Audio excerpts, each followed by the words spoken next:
معزز سامعین، ارباب علم و بصیرت، آج سورۃ البقرہ کا 22واں رکوع ہم ترجمہ قرآن اور تفسیر کی کلاس میں پڑھیں گے۔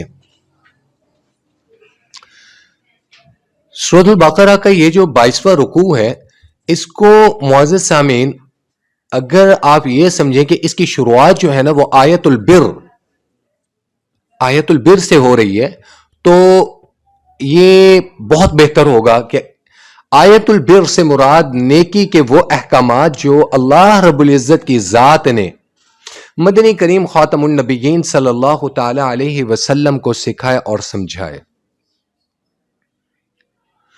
معزز سامعین، ہم جس معاشرے کا حصہ ہیں، جس معاشرے میں ہم رہ رہے ہیں، وہاں پر نیکی کے تصور کو ہم نے ڈیوائیڈ کر دی ہے۔ مختلف طریقوں سے، مختلف سوچ کے مطابق ہم نے نیکی کو محدود کر دی ہے اور نیکی کو جنت پانے کا طریقہ رکھ دی ہے، اس کے علاوہ اور کچھ نہیں ہے۔ مثلا لوگوں کے ذہنوں میں نیکی کے مختلف تصورات ہیں۔ بعض لوگوں کے نزدیک نیکی یہ ہے کہ آپ نماز پڑھیں، روزے رکھیں، حج کریں، زکوٰۃ دیں، اور یعنی کہ حقوق اللہ کے جو جتنے معاملات ہیں آپ ان کو من و ان پورا کرتے رہیں، یہ نیکی ہے۔ اور اسی طریقے سے بعض ایسے وہ لوگ ہیں جنہوں نے نیکی کے تصور کو، اب جو چور اچکے ڈاکو وغیرہ ہیں تو ان کے نزدیک بھی تو ایک نیکی کا تصور موجود ہے نا، وہ بھی تو لوگوں کی جو غریب طبقہ ہوتا ہے لوگوں کا، وہ ان کو بھی مدد وہ کرتے ہیں، ان کو بھی ہیلپ آؤٹ کرتے ہیں۔ بہت سے آپ جنوبی پنجاب والی سائڈ پہ چلے جائیں، چھوٹو گینگ وغیرہ ہے، تو چھوٹو گینگ وغیرہ کی بیسیکلی لوگ ان کو کور کیوں کر رہے ہوتے ہیں، لوگ ان کو فیور کیوں دے رہے ہوتے ہیں؟ دا ریزن از دیٹ، وہ کہتے ہیں جی ہمارے مشکل وقت میں نا، ہماری بہن بیٹیوں کی شادیوں میں نا، یہ ہمارے کام آتے ہیں۔ اسی طریقے سے وہ خواتین جو جسم فروشی کے دھندے کرتی ہیں، ناچ گانے والی ہیں، ان کے نزدیک بھی ایک نیکی کا تصور موجود ہے۔ ان کے نزدیک نیکی کا تصور یہ موجود ہے کہ ربیع الاول میں، محرم الحرام میں، یعنی کہ جتنے بھی حرمت والے مہینے ہیں، ان مہینوں میں وہ کیا کام کرتی ہیں؟ وہ اپنے جسم فروشی کا جو دھندا ہے وہ اس کو بند کر دیتی ہیں، اور اس کے بعد وہ مسجدیں بھی بنواتی ہیں، مولانا صاحبان کو بھی وہ سپورٹ کر رہی ہوتی ہیں، فائنینشلی سپورٹ کر رہی ہوتی ہیں، اسی طریقے سے مدارس کے بچوں کو بھی وہ سپورٹ کر رہی ہوتی ہیں۔ ان کے نزدیک بھی ایک نیکی کا تصور ہے۔ ارباب علم و بصیرت، سمپل ایک چیز اگر دیکھی جائے، دوسری طرف نیکی کے اگر تصور کو یا عبادات میں دیکھا جائے، تو عبادات یہ نہیں ہے کہ تراویح 8 ہیں یا 20 ہیں، ہاتھ کہاں باندھنے چاہیے، ہاتھ کہاں نہیں باندھنے چاہیے، رفع یدین ہونا چاہیے یا رفع یدین نہیں ہونا چاہیے۔ لیکن ایک تلخ حقیقت ہے، وہ تلخ حقیقت کیا ہے؟ سودی کاروبار کا ہم جو نظام چل رہا ہے، ہم اس کا حصہ ہیں۔ تم بھی کھاؤ ہم بھی کھائیں، تم بھی چلاؤ ہم بھی چلائیں، تم میرے اوپر فتوے دو میں تمہارے اوپر فتوے دوں گا، تم مجھے غلط کہو میں تمہیں غلط کہوں گا، میں خود کو صحیح کہوں گا۔ یہ جو کھچڑی ہے، ہر کسی نے اپنی عبادات کا ایک اسلوب، ایک کرائیٹیریا، ایک تصور کریٹ کیا ہوا ہے۔ حقیقی معنوں میں عبادات کیا ہیں، دین کے ستون کیا ہیں، نیکی کا تصور کیا ہے، اللہ کی رضا کیا ہے، اس سے ہم کوسوں دور ہیں۔ یہ تلخ حقائق ہیں، یہ وہ کڑوی حقیقتیں ہیں کہ کسی نے آج تک یہ نہیں سمجھا کہ دین کی جڑ کیا ہے، دین کی بنیاد کیا ہے، دین کا معیار کیا ہے۔ اللہ رب العزت کی ذات نے مدنی کریم خاتم النبیین صلی اللہ تعالی علیہ وسلم کو جو تعلیمات دی ہیں، ان پر صحابہ رضوان اللہ تعالی علیہم اجمعین نے من و ان عمل کر کے دکھا دیا۔ ہمارے پاس سب سے بڑا نمونہ رسول اللہ کی تعلیمات کا، صحابہ رضوان اللہ تعالی علیہم اجمعین، اصحاب اہل بیت اور آل رسول، ان سے بڑی حجت اور دلیل کوئی نہیں ہے۔ لیکن انتہائی افسوس کے ساتھ کہنا پڑتا ہے کہ آج ہم نے پیر فقیروں کو، مولویوں کو، مفتیوں کو آج ہم نے حجت بنا دیا۔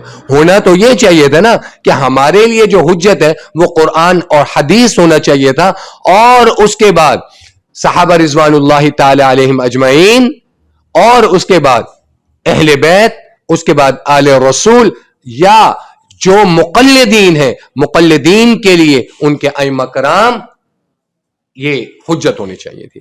لیکن ہم نے ان ساری چیزوں کو پس پش ڈال کر اب قرآن کا اسلوب کیا ہے؟ قرآن کہہ رہا ہے لیس البر ان تولوا وجوہکم قبل المشرق والمغرب، لیس البر، لیسا نیکی یہ نہیں ہے، برا نیکی، لیس البر ان تولوا کہ تم منہ کر لو، ان تولوا وجوہکم اپنے چہروں کو قبل المشرق والمغرب، نیکی یہ نہیں ہے کہ آپ اپنے منہ کو مشرق یا مغرب کی طرف پھیرتے رہیں، ولیکن البر، اب یہاں سے بتایا جا رہا آیت البر نیکی کیا ہے، بلکہ نیکی یہ ہے من آمن باللہ، جو ایمان لائے اللہ رب العزت کی ذات پر، والیوم الاخر والملائکہ والکتاب والنبیین، یہ وہ بیسک ایمانیات ہیں جو آدم صفی اللہ سے لے کر محمد الرسول اللہ خاتم النبیین صلی اللہ تعالی علیہ وسلم تک تمام انبیاء اور تمام رسولوں کی جو شریعت اور تعلیمات رہی ہیں،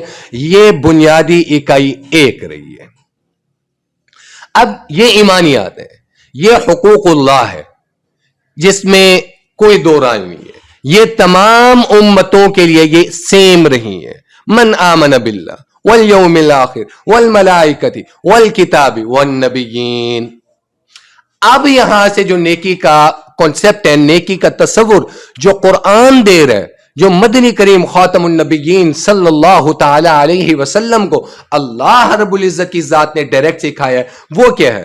وآت المال علی حبہ، وآت المال علی حبہ۔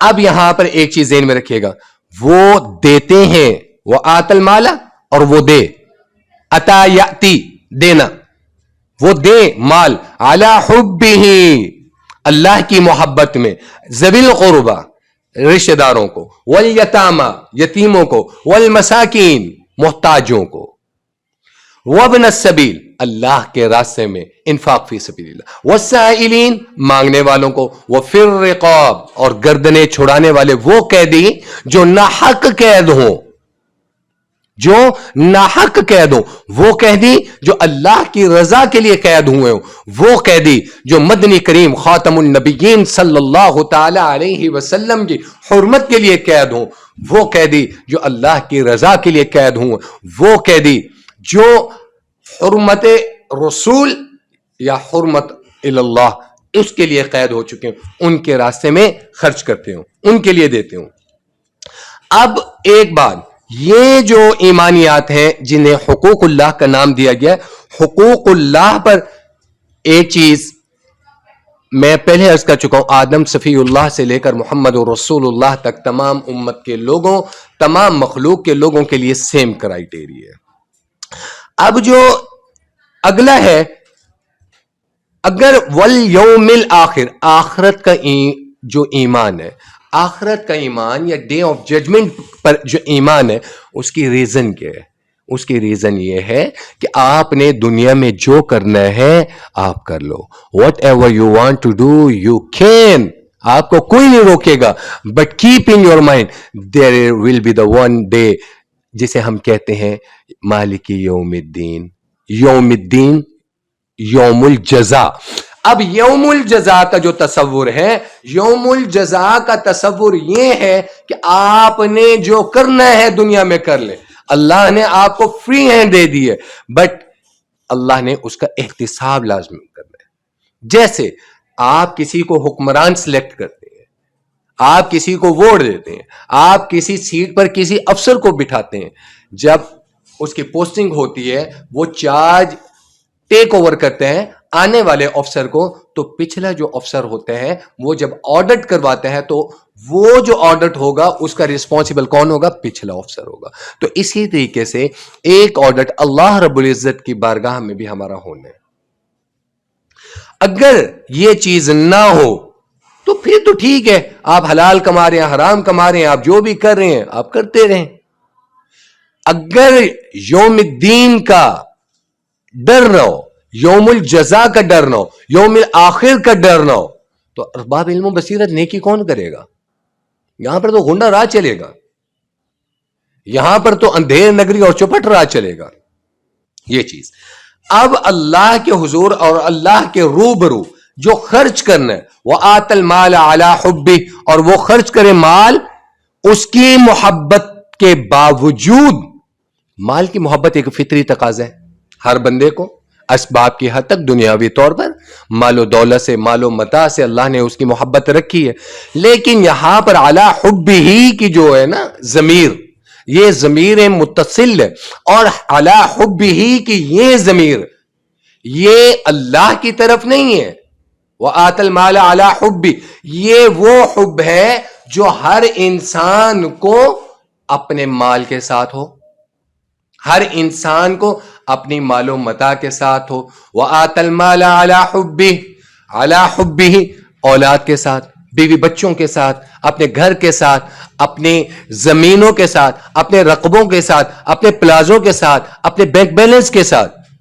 علی حبہ، یہ جو علی حبہ کی ہی ضمیر ہے، یہ ضمیر متصل اس مال و اسباب کی طرف ہے.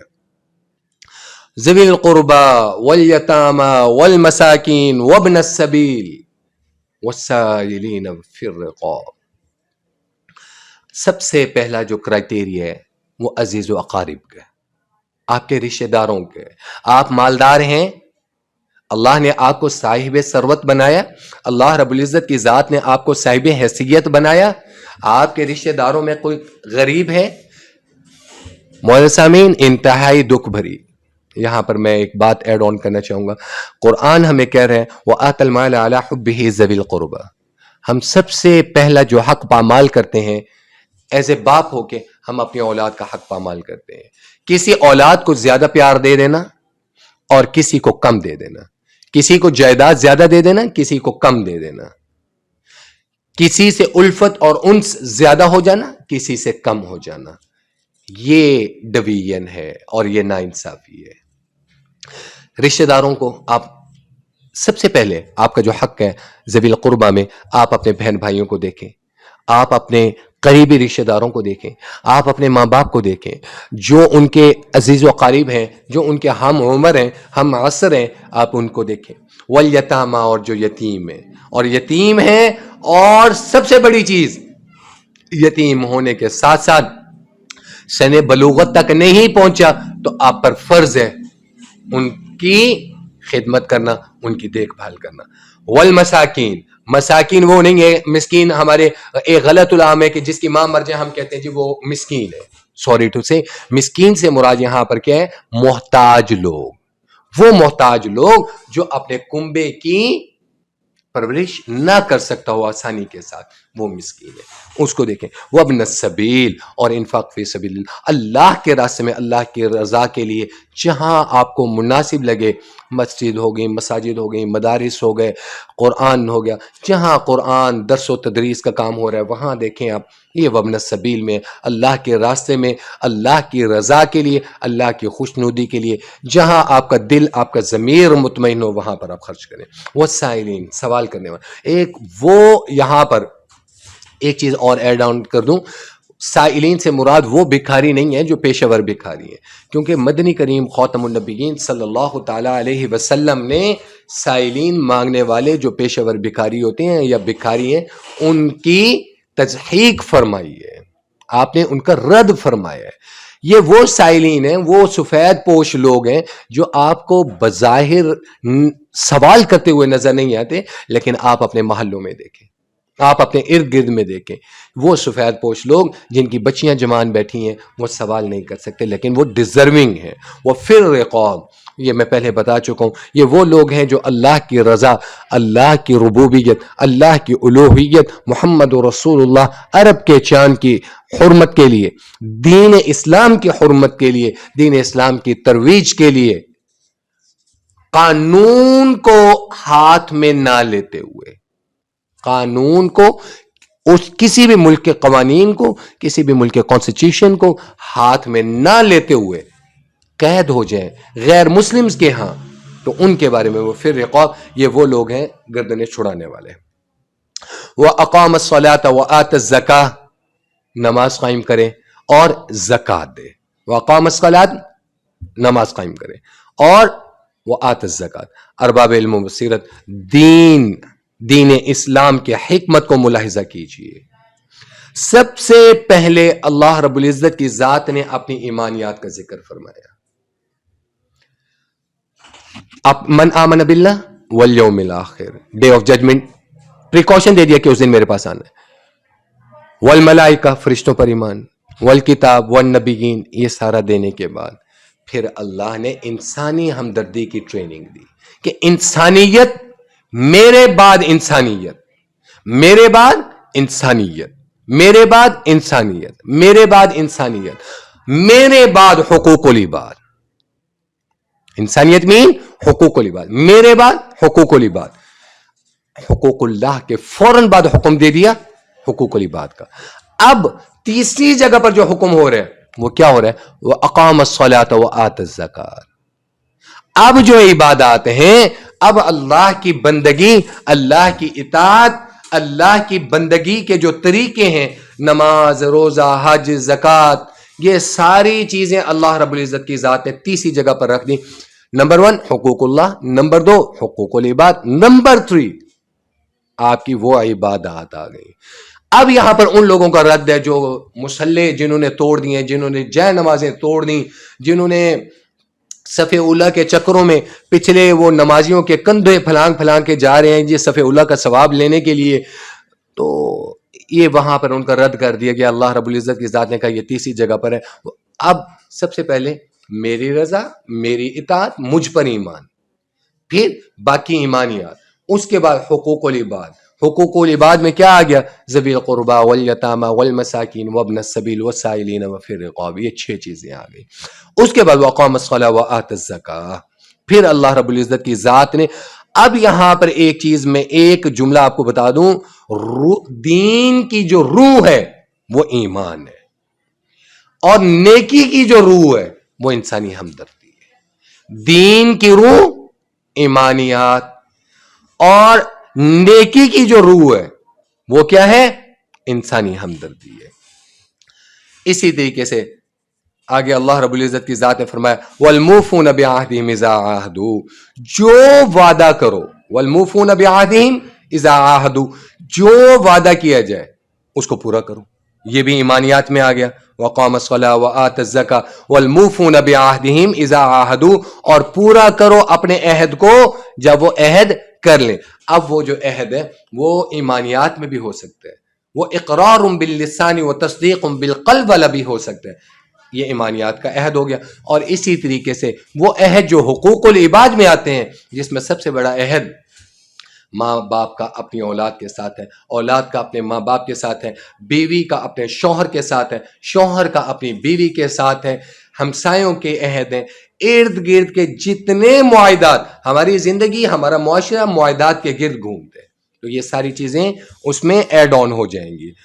والصابرین فی البأساء والضراء وحین البأس, صبر کرنے والے سختی میں, والصابرین صبر کرنے والے, فی البأساء سختی میں, والضراء اور تکلیف میں, وحین البأس اور عین لڑائی کے وقت.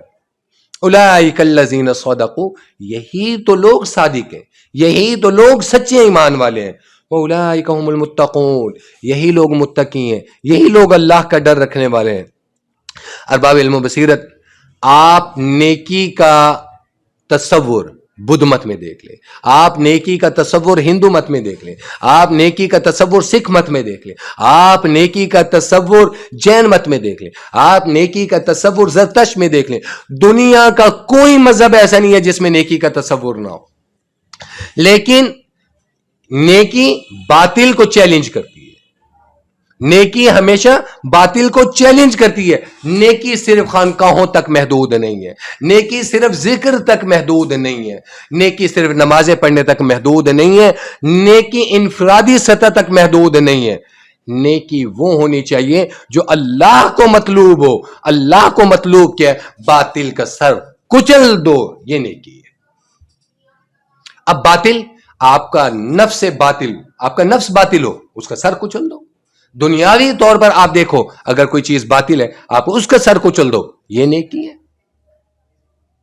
ایمان کی بالادستی, خواہ وہ آپ کا اندرونی ایمان ہو, آپ کا نفس مطمئنہ ہو, آپ کا باطنی ایمان ہو یا ظاہری ایمان ہو، نیکی کا تصور ایک ہے اور وہ ہے باطل کے خلاف اعلان جنگ. یہ نیکی کا تصور ہے. اس کے علاوہ اگر کوئی کہتے ہیں ٹھیک ہے وہ اس کا نیکی کا تصور ہے، جیسے میں پہلے کہہ چکا ہوں کہ کچھ لوگ نیکی کے تصور کو صرف اور صرف کیا لیتے ہیں؟ عبادات میں. اولئک الذین صدقوا، یہی لوگ راست باز ہیں، یہی لوگ سچے ہیں، یہی لوگ نیکی کا دعویٰ کرنے والے ہیں. یہی وہ کسوٹی ہے جو معیار اللہ رب العزت کی ذات نے قائم کیا، اس کے اوپر من و ان پورا کا پورا اترتے ہیں. واولئک هم المتقون، اور یہی لوگ حقیقت میں متقی ہیں. ہمارے ذہنوں میں نیکی اور تقوی کے کچھ اور نقشے بیٹھے ہوئے ہیں. مثلا مخصوص لباس پہننا، یہ کھلے بازو پہننا، بین پہننا، کرتے پہننا، اور داڑھی سنت کے مطابق ایک مٹھی سے بڑھا دی تو بڑھا دی، بس جا رہی ہے تو جا رہی ہے. مونچھیں ترشوانا، سر پہ ٹوپی رکھنا، ننگے سر نہ پھرنا.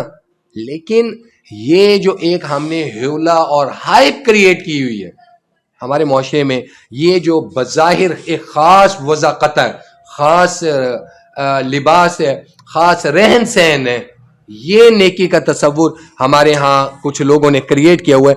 جبکہ اللہ رب العزت کی ذات نے نیکی کا حقیقی جو تصور دیا وہ یہ ہے کہ باطن میں بھی ایمان ہو، روح میں بھی ایمان موجود ہو، اور خارج میں بھی اسی ترتیب سے من آمن باللہ والیوم الاخر والملائکۃ والکتاب والنبیین وآت المال علی حبہ ذوی القربى والیتامى والمساکین وابن السبیل والسائلین وفی الرقاب. اب تصور کیا گا وقام الصلاۃ وآت الزکاۃ والموفون بعہدہم اذا عہدوا. باقی عبادات جو عبادات ہیں وہ سب سے یہ نیکی کا تصور ہے. اور اللہ رب العزت کی ذات سے بھی یہی دعا کرنی چاہیے کہ اللہ ہمیں جو حقیقی نیکی کا تصور ہے، جو مدنی کریم عرب کے چاند محمد رسول اللہ خاتم النبیین صلی اللہ تعالی علیہ وسلم نے جس پر عمل کیا، جس پہ صحابہ نے عمل کیا، جس پہ اہل بیت نے عمل کیا، جس پہ آل رسول نے عمل کیا، اللہ ہمیں بھی اس پر عمل کرنے کی توفیق نصیب فرمائے. یہ دعا ہونی چاہیے. یا ایھا الذین آمنوا کتب علیکم القصاص فی القتل، اے لوگو اللہ رب العزت کی ذات نے کتب فرض کیا، کتب فرض کیا علیکم القصاص فی القتل، قتل میں مقتولوں کے لیے اللہ رب العزت کی ذات نے تم پر قصاص فرض کر دیا. قصاص کیا ہے؟ جان کے بدلے جان، موت کے بدلے موت. اب یہاں پر میرا قتلہ قتیلن کی جمع ہے، میں کچھ چیزیں ایڈ کر دوں. اسی طریقے سے کوتیبہ جو ہے یہاں پر فرضیت کے لیے آیا، یعنی یہ چیز تم پر فرض کی گئی. میں نے اس لیے 3 دفعہ رپیٹ کی ہے. اب یہ 3 دفعہ میں نے رپیٹ کر کے کیا چیز میں نے آگے آپ کو انشور کرانی ہے وہ میں آگے آپ کو بتاؤں گا. ایک بات یاد رکھیے گا، یہاں ہمارے معاشرے میں بالخصوص پاکستان میں، انڈیا میں، بنگلہ دیش میں، یہاں پر شرعی نظام ہم لاگو نہیں ہے. یہاں پر جو عرب وہ ممالک جن میں شرعی نظام لاگو ہے یہ وہاں ان کے لیے ہے، لیکن قرآن کا دستور کیا ہے آپ دیکھ لیں. اب یہاں پر میرا آپ سے ایک سوال ہے، کیا آپ کا جو آئین ہے ملک کا، کیا یہ اللہ کے نظام سے متصادم تو نہیں ہے؟ الحر بالحر، آزاد کے بدلے آزاد، والعبد بالعبد، غلام کے بدلے غلام، والانثى بالانثى، عورت کے بدلے عورت. اب یہ نہیں ہوگا ارباب علم و بصیرت. آزاد نے قتل کیا، آزاد نے قتل کیا اور وہ یہ کہے کہ میری جگہ میرا غلام قتل ہوگا، میری جگہ میں بندہ پیش کر دیتا ہوں اس کو قتل کر دیں میں بچ جاؤں گا. قرآن نے کہا نہیں، الحر بالحر، آزاد کے بدلے آزاد، غلام کے بدلے غلام.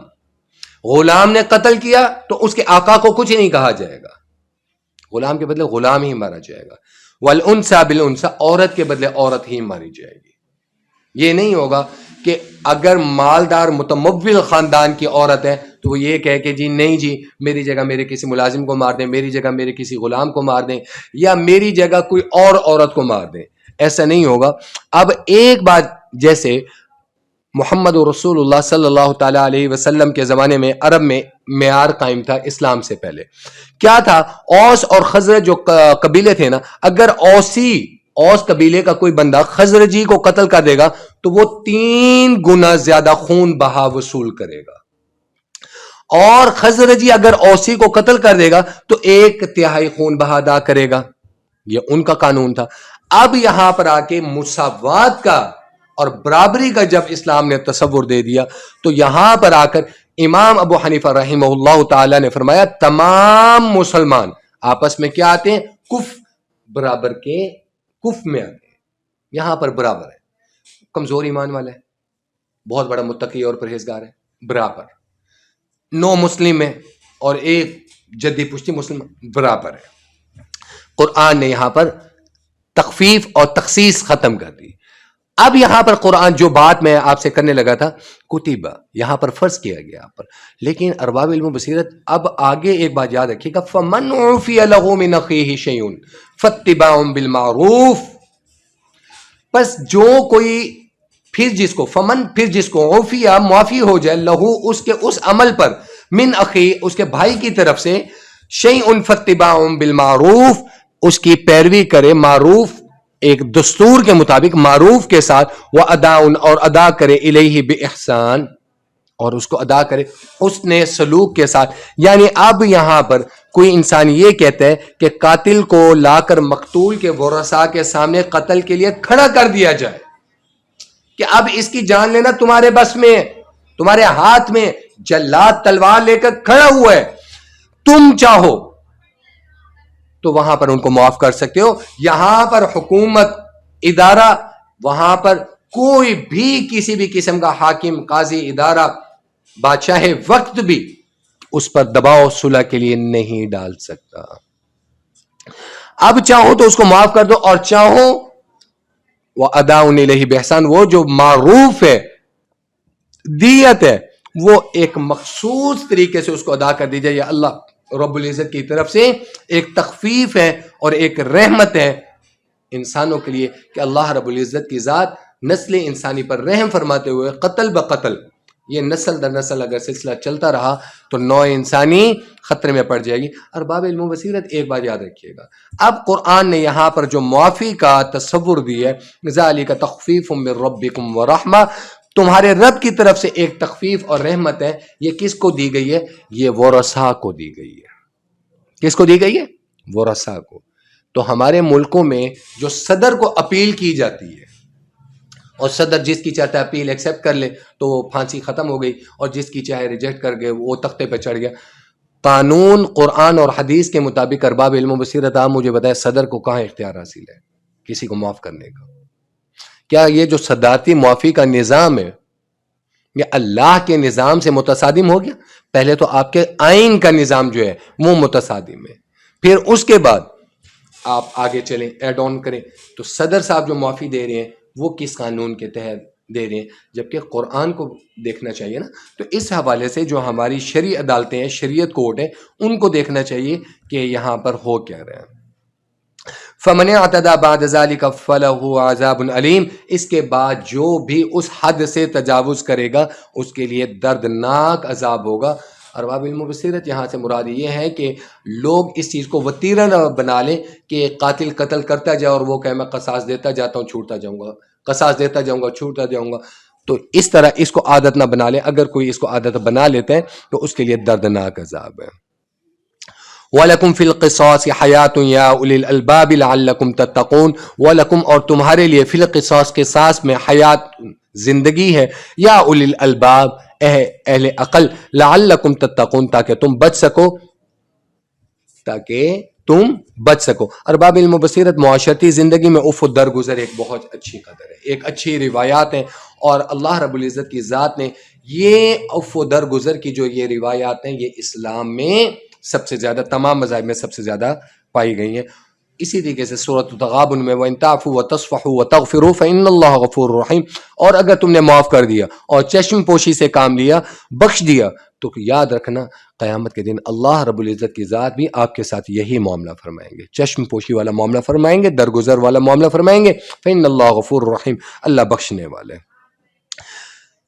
آگے کتب علیکم اذا حضر احدکم الموت، اب یہاں پر ایک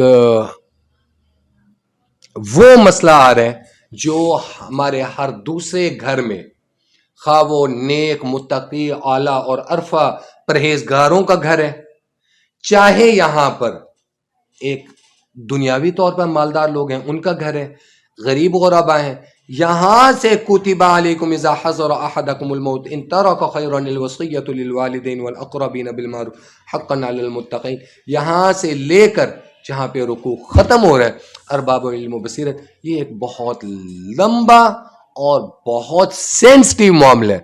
اس معاملے میں وصیت اور ترک مال میں جو ترکہ ہم چھوڑ کے جاتے ہیں انتہائی حساس اور ایک ڈیبیٹیبل ٹاپک ہے، تو انشاءاللہ اللہ کے فضل و کرم سے یہ آئندہ نشست میں یہ میں آپ کو پڑھاؤں گا۔